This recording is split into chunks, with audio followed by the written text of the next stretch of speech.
धमतरी के उड़ीसा नगरी सड़क में बार बार कार्रवाई के बाद भी गांजा के तस्करी रुकत नहीं है। पुलिस बल के लगातार कार्रवाई जारी है। थाना बोरई और साइबर पुलिस दल ह गांजा तस्करी करत 3 आरोपी मन ला गिरफ्तार करे है। मुखबिर के सूचना मिले में एसडीओपी नगरी मयंक रणसिंह डीएसपी मिश्रा के नेतृत्व में थाना प्रभारी योगल किशोर नाग द्वारा नाकाबंदी कर पूछताछ करे गई।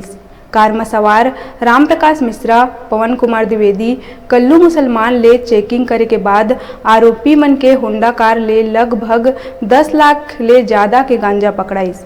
पूछताछ में आरोपी मन बताइन के गांजा ला जयपुर उड़ीसा ले चित्रकूट ले जाए के फिराक में रहिन। फिलहाल आरोपी मन ला रिमांड में भेज दिए गए।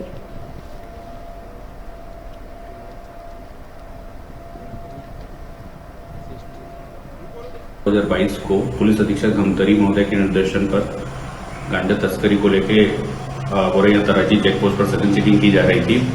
उसी दरमियानी एक यूपी पासिंग की गाड़ी आके रुकी जिसमें 3 व्यक्ति सवार थे। उन लोगों से पूछताछ जब की गई तो उनकी गतिविधियां संदिग्ध नजर आ रही थी, तो गाड़ी की तलाशी ली गई तो उसमें से लगभग 53 किलो गांजा बरामद हुआ और उक्त गांजे को तीनों आरोपियों की तरफ से विधिवत जब्त करके आरोपियों को गिरफ्तार करके आगे की कार्रवाई की जा रही है। तीनों आरोपी मूलतः जिला चित्रकूट उत्तर प्रदेश के रहने वाले हैं।